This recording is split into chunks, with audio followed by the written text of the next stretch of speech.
Hai, kamu para penikmat podcast. Kamu punya impian gede dari podcastmu? Terus First Story bisa banget bantu kamu. Mulai dari F-Link, Dynamic Audio Insertion, sampai statistik yang komprehensif. Semua ada di First Story. Gak ketinggalan kamu bisa monetisasi podcastmu lewat iklan dari First Story Ads yang bisa kasih kamu penghasilan dari setiap place podcastmu. Yuk gabung sekarang dengan klik di firststory.me. Sekali lagi, klik di firststory.me. Mari kita bawa mimpi podcastingmu menjadi kenyataan.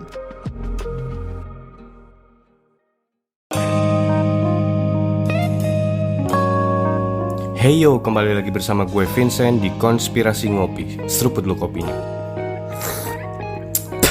Bangsat, panas anjing. Gue kira udah dingin. Nah guys. Konspirasi Ngopi ingin mengucapkan Merry Christmas and Happy New Year untuk kita semua. Bentar lagi tahun baru guys. Nah kali ini gue sendiri, gue gak sama Randy. Karena Randy lagi berhalangan ya. Beliau lagi sakit. Ya semoga kita doakan ya teman-teman, minta doanya juga semoga si Randy cepat sembuh dan bisa ngumpul lagi, nongkrong lagi, bahas konspirasi bareng-bareng. Nah, kali ini di episode ini gue mau bahas tentang portal antar dimensi. Gila. Ini agak berat nih ya. Nah, kenapa portal antar dimensi gitu kan? Jadi belakangan emang gue lagi mendalami suatu hukum fisika yang juga terkenal ya, kayak fisika kuantum, terus juga teori fisika relativitas modern yang beberapa juga muncul sih di pop culture dan berbagai literasi modern fisika ya.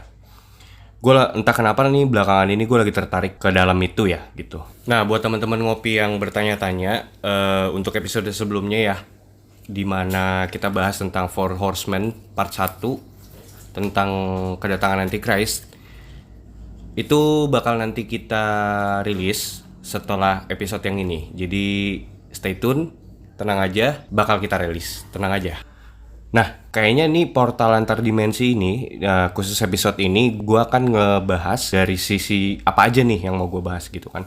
Gue mau ngebahas tema portal antar dimensi ini menjadi 3 section, yang nantinya gue akan membahas dari sisi saintifik ilmiah, bagaimana penerapan fenomena portal antar dimensi ini bisa diaplikasikan ke fisika modern zaman sekarang. Lalu juga nanti gue akan bahas dari sisi metafisikanya, dari sisi spiritualnya, bagaimana portal antar dimensi ini juga dikenal gitu di budaya dan tradisi literasi sejarah. Itu juga dikenal adanya portal antar dimensi, begitu. Kemudian nanti di section terakhir gue akan ngebawa portal antar dimensi yang diaplikasikan ke dalam pop culture. Misalnya kayak di film-film science fiction seperti Interstellar. Khususnya ini Interstellar ya. Jadi nanti kita akan nyeritain bagaimana kemungkinan portal antar dimensi ini bisa terjadi dalam sudut pandang science fiction film gitu. Oke, tanpa berlama-lama lagi, sampai di sini gue minta untuk teman ngopi semua dan teman-teman yang mendengarkan ini mencoba untuk perkuat analisa lo, pertajam dengan cocokslogi.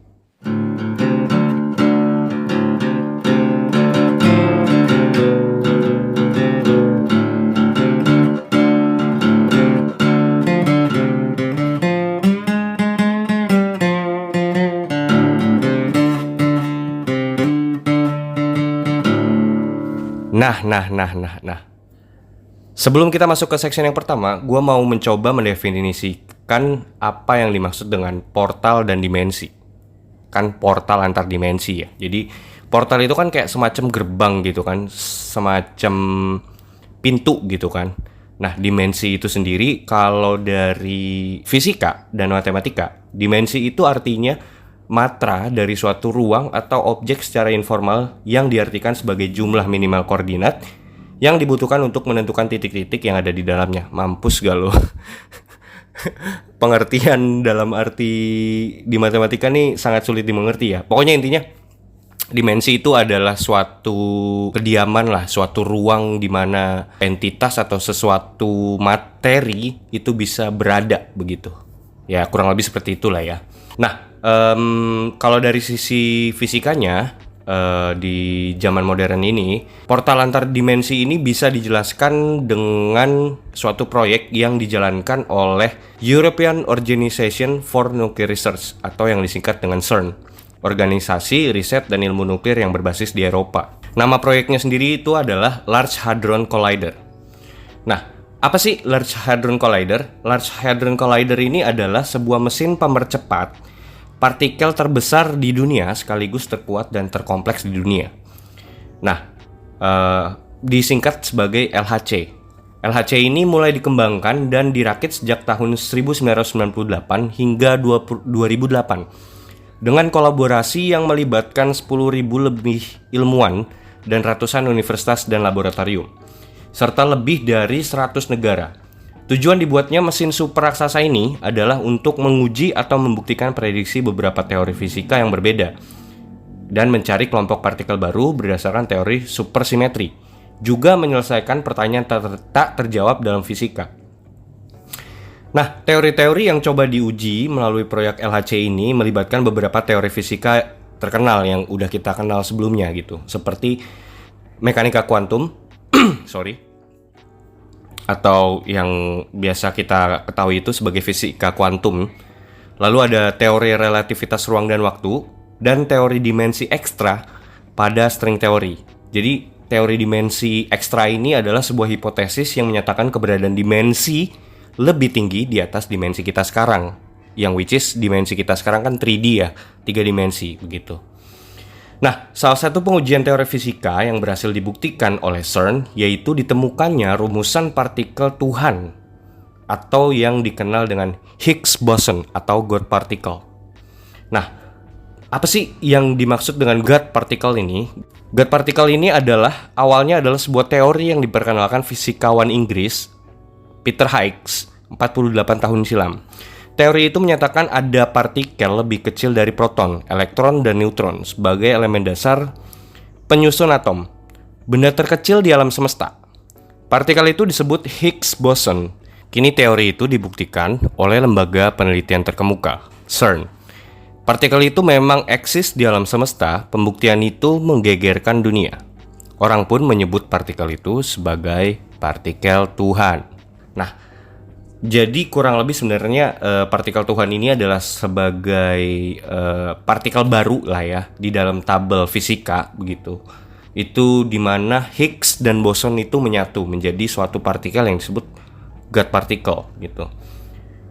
Kurang lebih penggambaran simpelnya ya, God particle itu kayak partikel kehampaan, dark matter, atau bisa disebut dengan materi gelap lah, atau partikel yang tidak terlihat, invisible particle. Nah, kurang lebih sebenarnya God particle ini bisa kita lihat di referensi di dalam film Thor 2, The Dark Worlds, di mana ada Dark Elves mencari keberadaan dari Dark Ether. Nah, mungkin Dark Ether itu kurang lebih sama lah dengan God particle ini, yang seperti yang kita tahu di masa modern sekarang ini. Nah, opini pribadi gue tentang proyek yang dilakukan sama CERN ini mengenai LHC atau Large Hadron Collider ini, itu menurut gue seperti act of playing God. Jadi bermain-main seolah-olah menjadi seperti Tuhan gitu. Kayak eksperimen ini tuh kayak berusaha untuk menemukan bukti bahwa ketiadaannya Tuhan gitu. Coba lu bayangin, gila loh. Jadi mengatasnamakan scientific, mencoba untuk menjelaskan Tuhan, merumuskan Tuhan, gila loh, bayangkan.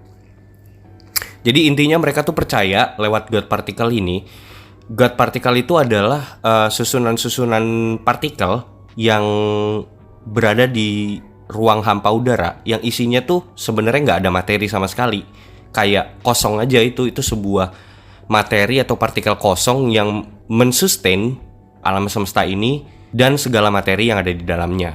Jadi kayak kurang lebih mereka ini tuh kayak merumuskan suatu materi yang tidak terlihat aja dan tidak ada gitu. Jadi dari sebuah ketiadaan itu mereka merumuskan bahwa ketiadaan itu sendiri adalah God particle gitu. Ya rada kocak ya. kalau kalian teman-teman mampir ke websitenya CERN, itu lambangnya mereka tuh kayak ada angka 666, cuman kayak melingkar gitu sedemikian rupa seolah-olah itu tuh kayak jadi logonya mereka aja, padahal itu sebenarnya angka 666 gitu. Nah, ada satu video yang sempat viral juga itu di YouTube. Nanti linknya gue taruh di bawah ya, jadi teman-teman bisa ngeliat sendiri. Di mana video itu menunjukkan, jadi ini kayak raw footage gitu. Ada seseorang yang merekam suatu kejadian. Ada beberapa orang berkumpul pakai jubah hitam-hitam gitu. Mereka ngumpul di depan markas facility CERN yang ada di Jenewa. Itu mereka berkumpul dan melakukan pemujaan, suatu ritual lah gitu. Di depan patung Dewi Tantra, Dewi Kehancuran yang dipercaya di agama Hindu. Nah, di dalam video ini tuh terlihat mereka tuh kayak pakai jubah-jubah hitam, kayak di tengah-tengah tuh jadi ada seorang wanita di tengah-tengah dikelilingi sama orang-orang yang berjubah hitam itu. Mereka melakukan ritual pengorbanan, ritual sacrifice. Ditusuk tuh kayak pengorbanan darah gitu. Anjir, serem banget sih videonya. Ya dari situ gue juga langsung jadi kayak no wonder sih gitu. Maksudnya oke gitu kalau mereka bisa menciptakan God particle dan bla bla bla bla. Pada akhirnya ya mereka sendiri adalah bagian dari organisasi jahat lah gitu, bisa dibilang. Ya bagian dari Illuminati lah ya, bisa gue bilang lah ya. Atau Freemason itu sendiri gitu. Nah, terlepas dari semua itu, gue mau mencoba menjelaskan portal antar dimensi yang berusaha diciptakan oleh CERN lewat proyek LHC ini. Nah, dilansir dari salah satu media berita, Whiteboard Journal, tentang Large Hadron Collider. Ini ya, gue bacain. Proyek LHC ini telah menjadi perhatian publik sejak awal beroperasi di tahun 2008 karena praktiknya yang dianggap mampu mengancam keamanan publik. Ditambah lagi dengan objektif LHC untuk membuat duplikasi kecil black hole yang memiliki asosiasi dengan teori Big Bang. Eksperimen LHC yang kerap melibatkan energi tinggi juga menimbulkan keresahan terciptanya stranglets yang tersusun dari strange matters, sebuah material yang belum diketahui keberadaannya. Di balik keresahan publik akibat tuayan konspirasi yang beredar mengenai objektif LHC yang sesungguhnya, LHC tetap berhasil mengakomodasi beberapa kolaborasi sains terbesar yang pernah ditemui. Kolaborasi ini menghantarkan LHC dengan hasil temuan sebuah partikel dasar, yaitu Higgs boson, ya yang tadi yang kita bahas ya, atau yang dikenal dengan God particle. Kini setelah LHC kembali beroperasi dan memasuki fase eksperimen terbaru, publik mengantisipasi terjadinya tubrukan partikel terbesar pada tingkat energi yang belum pernah dilihat sebelumnya. Bentrokan partikel tersebut ini dirumorkan mampu membuat sebuah portal ke neraka, atau sebuah demonic portals, atau sebuah portal yang dapat menyambungkan antara dimensi ini dengan dimensi yang lain, yang mendukung teori multiverse maupun gerbang ke dunia lain. Anjrit. Nah, konspirasi mengenai LHC ini pun makin marak nih dibicarakan di media sosial. Salah satunya yang paling populer adalah ditemukannya angka 666 di simbol logo organisasi CERN ini gitu. Konspirasi supernatural terbaru yang beredar ialah bahwa CERN telah mengkontaminasi air dengan God particle yang membuat siapapun meminumnya semakin mudah untuk dimasuki iblis dan roh jahat. Nah, jadi ini terkait konspirasi ini ya, itu juga sempat lumayan viral waktu itu karena ada seseorang yang nge-tweet di Twitter. Dia tuh bilang bahwa memperingatkan lah ke masyarakat di Amerika dan Eropa mungkin ya gitu ya. Tanggal 4 Juli sampai tanggal 7 Juli di tahun tertentu ya. Gua nggak tahu nih tahunnya tahun berapa. Tahun 2016. Dia tuh bilang CERN ini kayak mengkontaminasi air minum, air ledeng gitu dengan God particle yang membuat orang-orang kalau meminumnya akan mudah dirasuki roh-roh jahat. Anjrit sih. Ini udah mind blowing banget anjrit. Gokil. Ya terlepas dari semua kontroversi itu, biar bagaimanapun CERN pada akhirnya bisa loh menciptakan sebuah portal antar dimensi. Dan pernah juga berhasil diabadikan dalam bentuk foto oleh Harry Burton. Perlu diketahui Harry Burton ini adalah seorang jurnalis, juru foto lah ya, yang tinggal di Belanda gitu. Ini gue lansir dari berita Liputan 6. Pada Juni 2015, seorang juru foto Belanda bernama Harry Burton mengambil foto yang diduga sebagai kejadian pembentukan salah satu portal di atas langit-langit Groningen, Belanda. Nah, ia lantas mengunggahnya ke dunia maya dan meminta pendapat para netizen. Itu kalau misalnya kalian lihat ya fotonya, itu mungkin nanti gue bisa kasih linknya, link fotonya. Mungkin kalau sekilas kalau kalian lihat ini fotonya kayak gambar UFO gitu di langit gitu ya. Cuman ini sebenarnya kalau gue asosiasiin, ini lebih mirip kayak portal sih, beneran kayak portal gitu. Kayak lubang gitu di langit gitu loh. Foto yang berhasil diabadikan sama Harry Burton dan jadi viral ketika itu. Nah, menurut kalian gimana guys? Kalau menurut gue pribadi ya, berdasarkan bukti yang sudah didapatkan ini, emang sebenarnya si CERN ini berhasil menciptakan portal antar dimensi gitu ya, melewati proyek Large Hadron Collider. Jadi ya berdasarkan bukti-bukti ini, gue bisa menyimpulkan bahwa portal antar dimensi itu sangat possible di dunia kita pada masa zaman modern sekarang ini. Nah, untuk kesaksian lengkapnya si Harry Burton, kalian bisa simak di ufointernationalproject.com atau kalian bisa cari sendiri ya di Google ya, teman-teman. Nah, selanjutnya kita masuk ke section yang kedua. Di section ini kita akan membahas fenomena portal antar dimensi ini dari segi metafisika dan spiritual, gitu ya. Nah, salah satu fokus yang mau gue bawain di sini tentang fenomena portal antar dimensi ini, kalian ingat gak teman-teman? Gue udah pernah bahas tentang kejadian yang ada di dalam kitab Henokh. Episode kita yang di kitab Henokh itu menyebutkan suatu gunung, yaitu Gunung Hermon. Nah, Gunung Hermon ini adalah salah satu bukti keberadaan portal antar dimensi. Nah, bagaimana? Coba kita simak. Gunung Hermon adalah salah satu gunung yang dikeramatkan bagi orang Israel dan ada di dalam Alkitab Bible dan juga kitab Henokh. Menurut Ensiklopedia Britannica, Hermon memiliki makna forbidden place dalam bahasa Inggris yang artinya tempat terlarang. Dan dalam bahasa Yunani disebut dengan istilah anathema yang berarti kutukan atau laknat. Nah, kita tahu di dalam kitab Henokh sendiri dikatakan bahwa ini yang seperti yang udah pernah kita bahas di podcast kita sebelumnya ya, di kitab Henokh, bahwa Azazel dan Semiaza membawa serta pasukan malaikat The Watchers untuk datang ke bumi mengawini anak-anak manusia. Nah, di sini Semiaza dan Azazel bersama 200 malaikat The Watchers lainnya datang ke bumi di lokasi yang bernama Ardis, puncak paling tertinggi di Gunung Hermon. Nah, dalam kitab Henokh pasal 7 ayat 1-8, ini gue bacain ya. Dan datanglah saat ketika anak-anak manusia telah berlipat ganda, sehingga pada saat itu lahirlah bagi mereka putri-putri yang cantik dan rupawan. Dan para malaikat, anak-anak surga, melihat dan menginginkan mereka, dan berkata satu sama lain, marilah kita memilih istri dari antara anak-anak manusia dan memberi kita anak.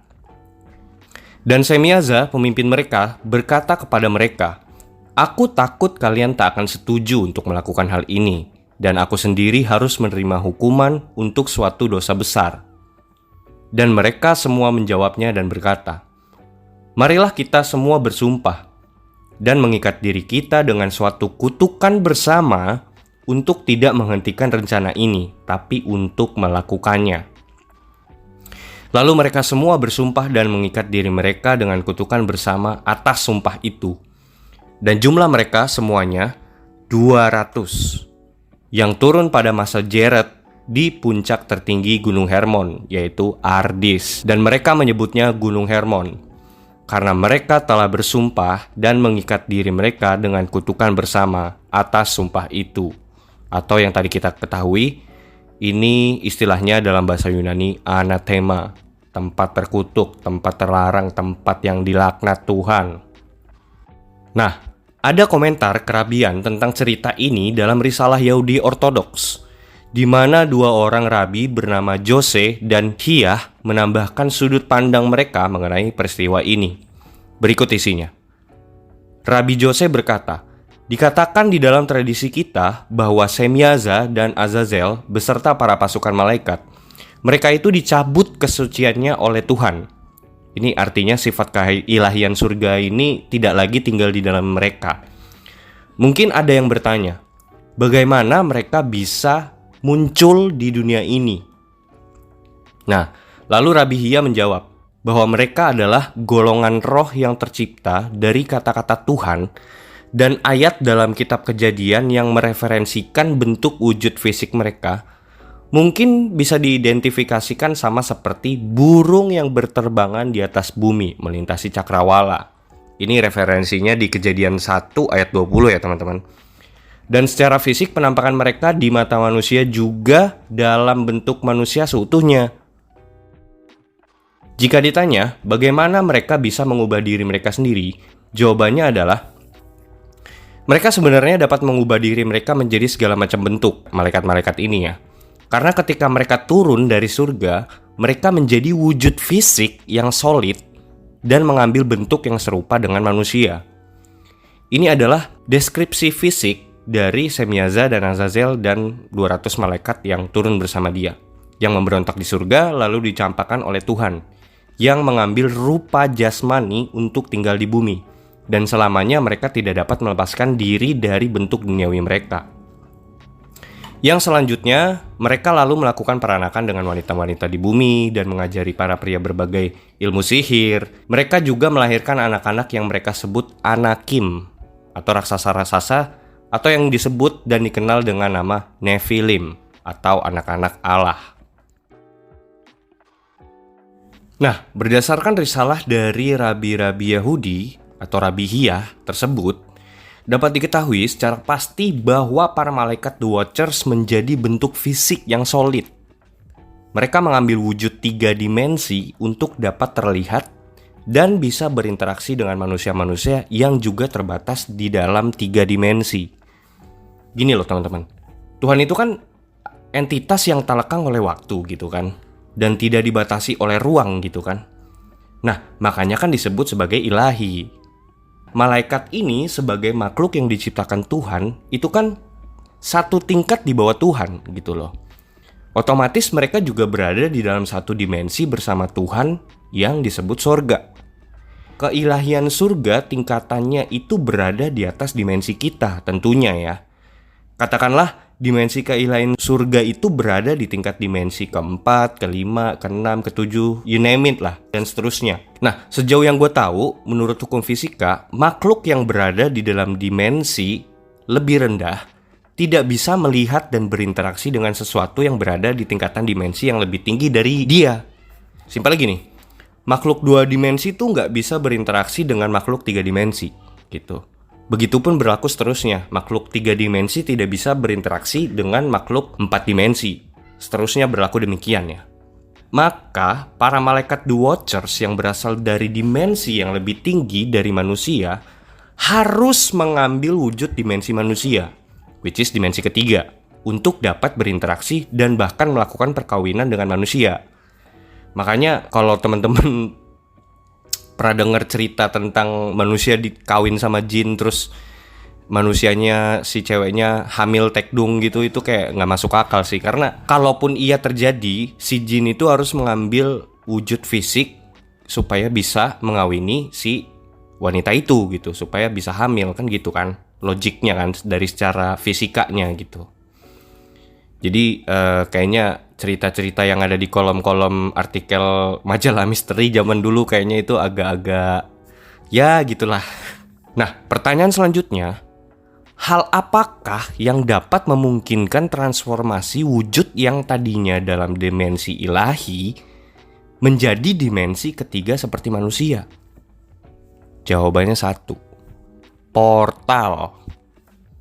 Menurut gua, hipotesis yang paling masuk akal dari sisi saintifik untuk menjelaskan fenomena spiritual ini adalah adanya suatu portal antar dimensi di puncak Gunung Hermon. Tuh. Jadi gini loh, Mungkin kalau dalam literasi kitab Henokh itu kan tulisannya mereka turun. Sebenarnya mungkin ini adalah bukan turun secara literali ya, turun. Tapi menurut gua mereka ini melewati suatu portal. Mereka harus bertransformasi menjadi wujud dimensi ketiga gitu. Yaitu melewati portal. Yang dimana mereka turunnya itu di Gunung Hermon. Bisa jadi ada portal antar dimensi yang berada di puncak Gunung Ardis di Gunung Hermon tersebut. Salah satu bukti catatan sejarah yang mencoba membuktikan dan memperkuat hipotesa gue ini, kita fast forward ke ribuan tahun kemudian ya, dimana waktu kejadian Yesus naik ke puncak Gunung Hermon dan dimuliakan, atau yang dikenal dengan istilah transfigurasi Kristus. Ini gue bacain ayatnya ya, Matius 17 ayat 1-7. 6 hari kemudian, Yesus membawa Petrus, Yakobus, dan Yohanes, saudaranya, dan bersama-sama dengan mereka, ia naik ke sebuah gunung yang tinggi. Di situ mereka sendiri saja. Lalu Yesus berubah rupa di depan mata mereka, wajahnya bercahaya seperti matahari, dan pakaiannya menjadi putih bersinar seperti terang. Maka nampak kepada mereka, Musa dan Elia sedang berbicara dengan dia. Kata Petrus kepada Yesus, "Tuhan, betapa bahagianya kami berada di tempat ini. Jika engkau mau, biarlah kudirikan di sini 3 kemah, 1 untuk engkau, 1 untuk Musa, dan 1 untuk Elia." Dan tiba-tiba sedang ia berkata-kata, turunlah awan yang terang menaungi mereka, dan dari alam awan itu terdengar suara yang berkata, "Inilah anak yang kukasihi, kepadanyalah aku berkenan. Dengarkanlah dia." Mendengar itu tersungkurlah murid-muridnya dan mereka sangat ketakutan. Lalu Yesus datang kepada mereka dan menyentuh mereka sambil berkata, "Berdirilah, janganlah takut." Nah, menurut Richard Franz, seorang ahli kitab Perjanjian Baru Universitas Oxford pada tahun 1987, menuliskan bahwa Gunung Hermon adalah gunung paling dekat dengan Kaisarea Filipi. Dan ia meyakini bahwa kejadian transfigurasi Kristus ini terjadi di Gunung Hermon. Demikian juga Meibum pada tahun 1861 menandai Jebel Ejeik yang merupakan pengalihan istilah Jabal el-Sheikh, nama Arab untuk Gunung Hermon. Dari sisi saintifik ilmiah, kejadian transfigurasi Kristus adalah fenomena distorsi antar dimensi yang memperlihatkan wujud asli dari dimensi keilahian Yesus dan pengungkapan keilahian Yesus Kristus, di mana di situ Yesus bertemu dengan pendahulunya, yaitu Musa dan Elia, yang sebenarnya berada di dimensi yang lebih tinggi ketika itu ya. Di sini tuh ada misi khusus, seorang Yesus yang datang ke Gunung Hermon untuk menutup portal antar dimensi yang dahulu dibuka oleh para The Watchers. Nah, ini kalau kita lihat dari sisi kerohanian, kejadian transfigurasi Kristus ini merupakan tanda kemenangan Yesus dan simbolisasi atas pengubahan kutuk menjadi berkat kemuliaan. Yang dimana dahulu orang mengenal Gunung Hermon itu adalah tempat terkutuk menjadi tempat yang mulia.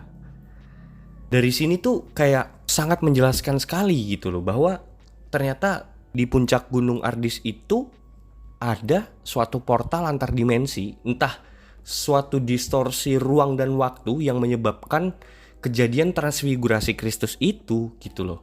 Mungkin karena ada distorsi ruang dan waktu di sekitaran radius puncak Ardis itu yang menyebabkan terjadi penampakan sosok keilahian Yesus Kristus itu sendiri. Nah, baru-baru ini ada beberapa cerita yang beredar di internet bahwa UN, United Nations atau PBB, mendirikan suatu markas rahasia di atas puncak Ardis Gunung Hermon ini. Ada beberapa foto juga dan artikel yang beredar di internet tuh menunjukkan bahwa ada suatu markas penelitian rahasia yang dilakukan sama PBB di atas Gunung Hermon itu gitu. Nah, gue minta kalian teman-teman juga bantu gue untuk meresearch tentang kebenaran hal ini ya, karena informasinya sangat sulit untuk dicari gitu loh. Apakah mereka sedang menganalisa? Apakah mereka sedang melakukan penelitian tentang portal antara dimensi itu? Who knows?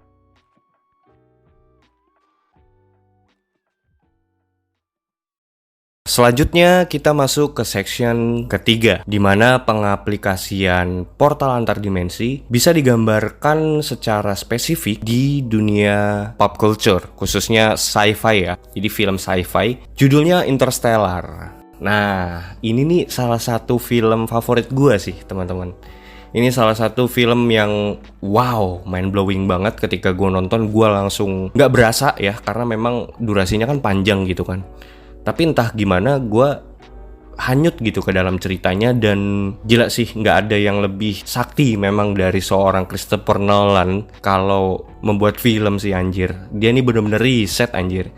Gue rasa ini ada tim peneliti fisikanya ya, buat mengaplikasikan beberapa hukum fisika biar kelihatan realistis gitu di dalam film. Jadi Interstellar ini adalah film Christopher Nolan yang mencoba membuktikan eksistensi dimensi yang lebih tinggi dari dimensi kita, di mana hukum fisika yang kita kenal terkait ruang dan waktu itu tidak berlaku di dimensi yang lebih tinggi dari kita. Berkesinambungan dengan teori black hole yang juga diteliti oleh Stephen Hawking.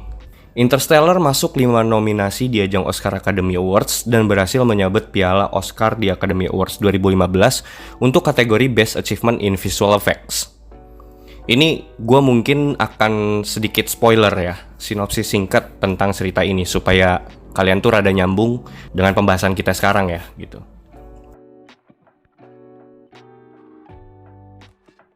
Jadi ketika itu krisis pangan dan kelaparan melanda bumi pada tahun 2067.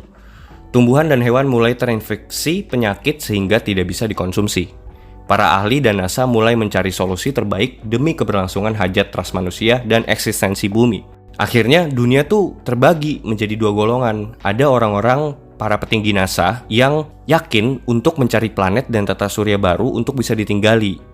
Sementara golongan yang satunya itu para pemerhati lingkungan dan alam yang berusaha untuk tetap tinggal di bumi dan mencari cara bagaimana mengatasi krisis pangan dengan berbagai rekayasa biologis terhadap hewan dan tumbuhan.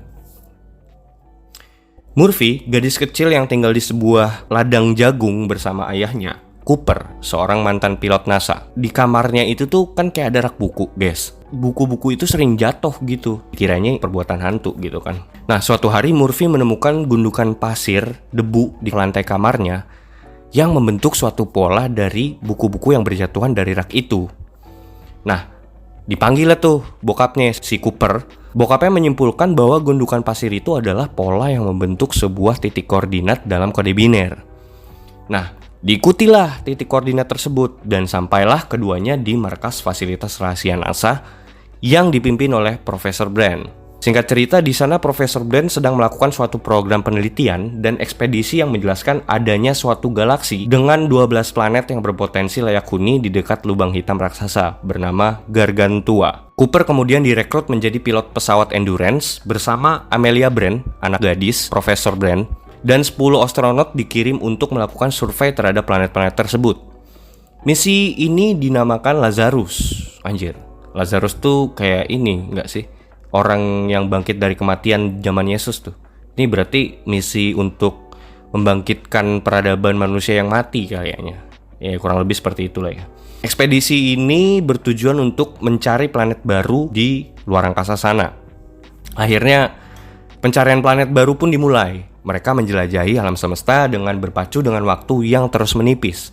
Soalnya 1 jam di luar angkasa setara dengan puluhan tahun waktu di bumi. Gitu masalahnya. Nah, jadi sebelum kepergian Cooper, dia tuh sempat pamitan lah gitu sama anaknya.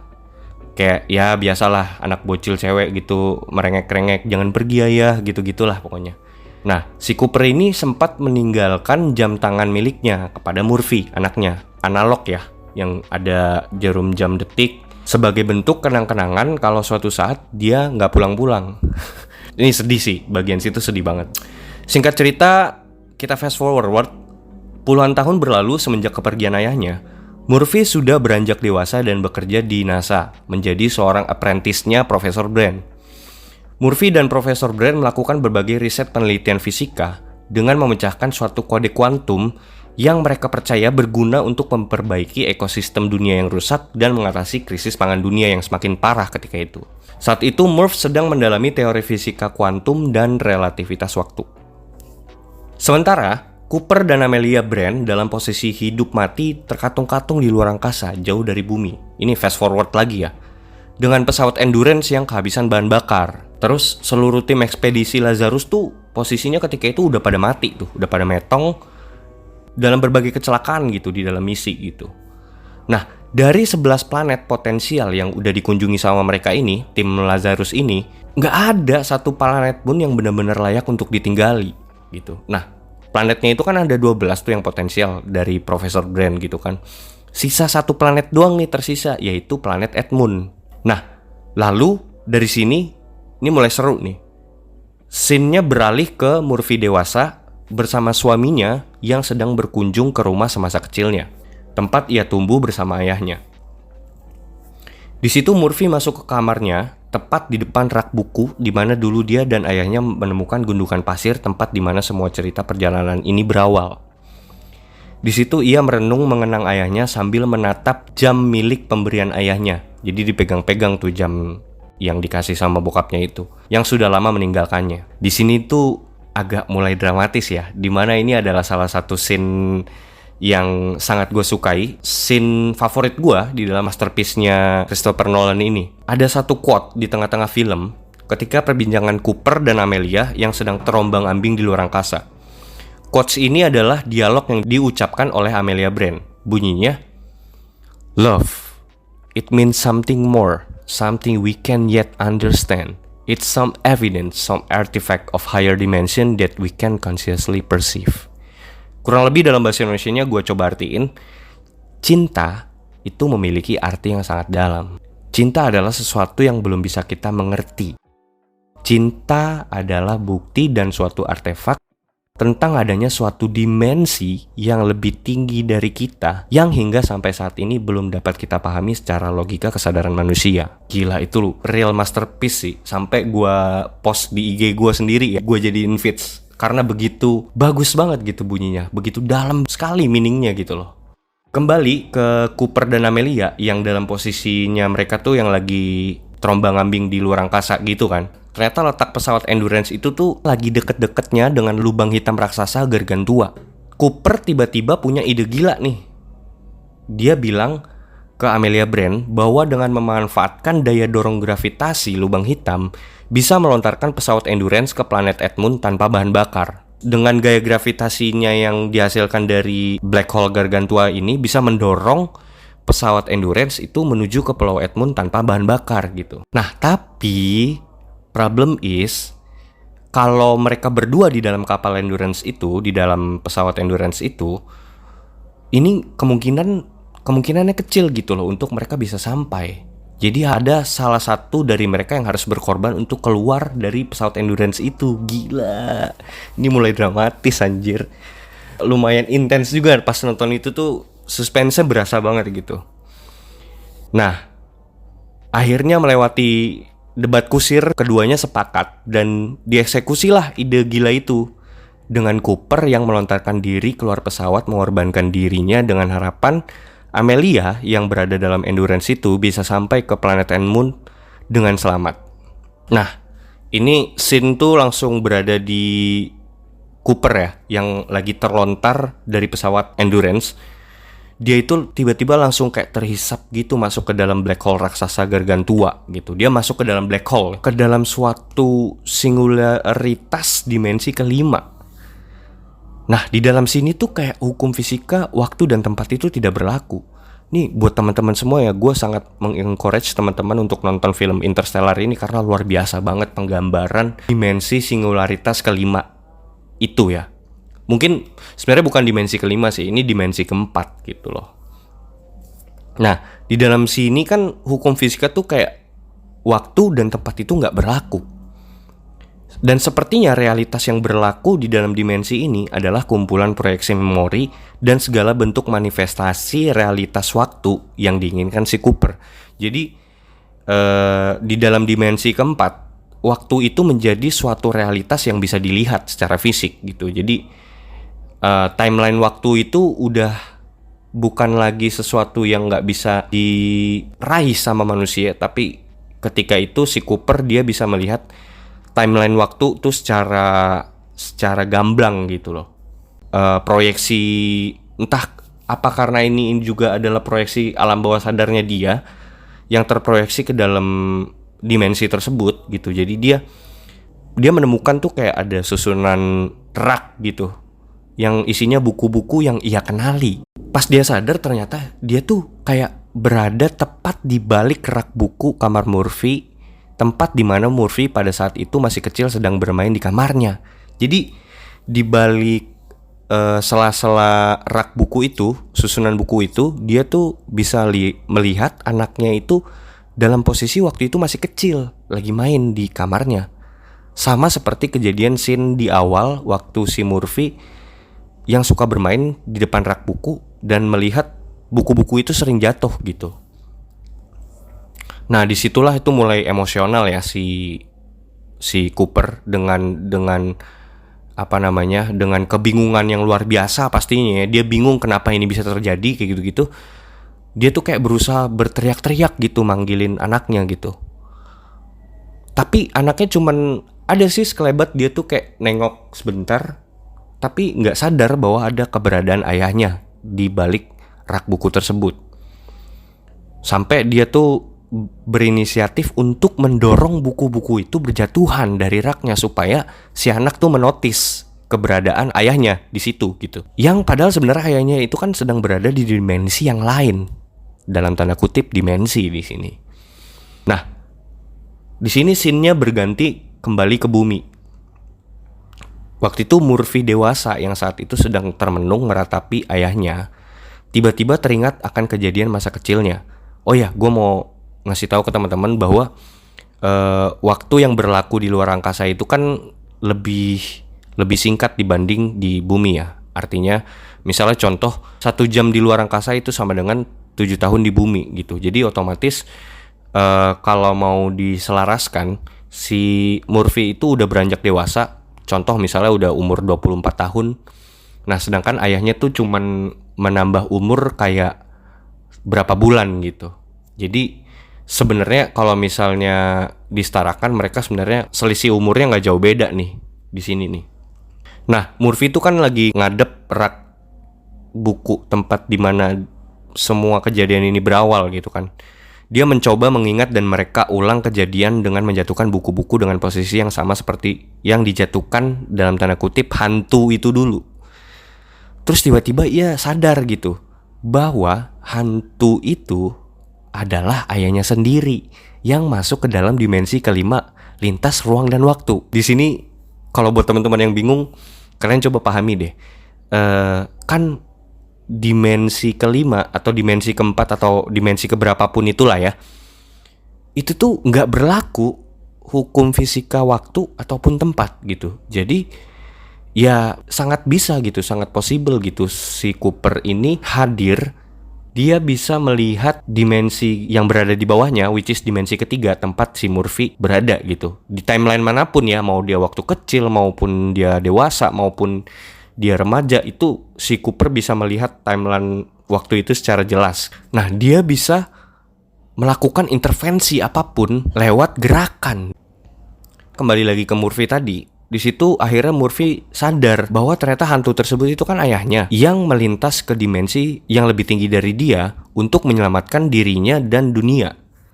Ia sadar bahwa ayahnya lah yang membuat bilangan biner dengan gundukan pasir debu itu. Yang dulu di awal-awal pasir debu tersebut itu membentuk titik koordinat yang mengarahkan ayahnya bersama si Murphy ini untuk ke markas NASA Profesor Bland. Nah sementara itu scene juga berpindah ke sisi dimensi lain, di mana Cooper terjebak di singularitas waktu, akhirnya menyadari suatu teori baru yang dia temukan di dalam black hole itu, bahwa ternyata gravitasi itu mampu melewati dan melampaui dimensi, termasuk waktu. Nah dari situ dia lalu merumuskan teori ini ke dalam kode kuantum yang benar, mengubahnya ke dalam kode Morse dengan cara memanfaatkan gaya gravitasi untuk menggerakkan jarum jam yang dulu ia berikan kepada Murph. Biasanya jam tangan itu dia letakin di rak buku itu. Kode kuantum dalam bentuk pola kode Morse ini merupakan jawaban kunci solusi permasalahan yang selama ini berusaha dipecahkan oleh Murph bersama para ahli, termasuk Profesor Bland. Dari situlah akhirnya Murph pun tersadar bahwa jawaban dari kode kuantum yang selama ini berusaha ia pecahkan ada pada jam tangan ayahnya sendiri. Ini gokil sih, gokil parah sih. Lalu segera dia kembali ke lab dan merevisi ulang penelitian berdasarkan jawaban dari penemuan ayahnya tersebut. Dari situ Sin kembali ke Cooper. Tiba-tiba ruang singularitas waktu di sekeliling Cooper mengalami perlipatan atau pengecilan yang menyebabkan Cooper terlontar ke suatu wormhole atau lubang portal melintasi ruang dan waktu menembus sampai ke masa depan. Jadi ternyata black hole ini adalah suatu portal. Gitu loh guys. Portal antar dimensi yang bisa melontarkan orang yang masuk ke dalamnya atau sesuatu yang masuk ke dalam black hole ini terlontar ke masa depan. Scene selanjutnya terlihat Cooper ditemukan pingsan di dekat orbit Saturnus oleh seorang pilot ranger. Ini tuh mungkin timelinenya udah menembus ke puluhan tahun ke depan, di atas 50 tahun gitu. Nah, saat Cooper terbangun, ia menemukan dirinya berada pada tempat tidur kabin Cooper Station, yaitu suatu stasiun luar angkasa besar, tempat tinggal sementara umat manusia yang mengorbit planet Saturnus. Teknologi ini berkat kode kuantum yang diberikan Cooper kepada Murph. Nah, ending di film ini ditutup dengan Cooper yang bertemu kembali dengan Murph yang sudah jadi nenek-nenek terbaring di ranjang rumah sakit memberitahu Cooper untuk menjemput Amelia Brand di planet Edmund. Jadi posisinya karena si Cooper itu terlontar melintasi ruang dan waktu melewati portal dimensi black hole itu, jadi umurnya si Cooper itu malah lebih muda dibanding anaknya sendiri, si Murph. Murph tuh udah jadi nenek-nenek, sedangkan si Cooper tuh kayak sekitar 30 ke 40 tahunan lah, masih seger buger, masih muda gitu. Di situ agak emosional sih, di situ sangat emosional. Jujur gue menitikkan air mata juga di situ. Karena wow, keren banget sih ini film, gila. Nah, akhirnya kan tadi si Murph itu ngasih tahu ke Cooper bahwa ya udah lu jemput Amelia Brand di planet Edmund gitu. Cooper pun akhirnya berangkat menemui Amelia dan film pun selesai. Terlihat di akhir scene Amelia Brand berbicara dengan membuka helm astronotnya. Nah, yang artinya planet Edmund adalah planet yang bisa ditinggali manusia karena ternyata di situ ada oksigen, guys. Gitu. Akhirnya selesai deh tuh film. Sekali lagi gue encourage teman-teman untuk coba nonton film ini karena ini bagus banget ini film. Nah, message yang gue dapat dari film ini, walaupun di dalam film itu dikatakan gravitasi dapat menembus waktu dan dimensi, sebenarnya ada hal yang lebih kuat yang bisa menembus waktu dan dimensi. Apakah itu cinta? Anjir. Menurut gue cinta adalah sesuatu yang lebih kuat dan lebih dahsyat, melebihi apapun di dunia ini, dan dapat menembus ruang dan waktu bahkan dimensi. Karena Cooper bisa menemukan Murphy kalau nggak ada cinta. Itu mustahil.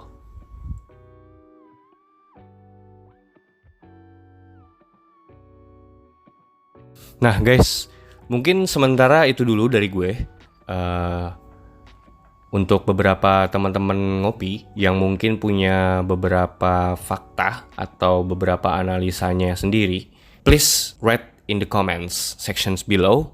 Buat selanjutnya, nextnya kita akan ngelanjutin part 1 dari Four Horsemen of Apocalypse dan Wujud Antichrist yang ada di part 1. Jadi stay tune, tungguin aja episode kita selanjutnya. Akhir kata gue Vincent, terima kasih yang sudah mendengar. Sign out. Konspirasi Ngopi, seruput dulu kopinya.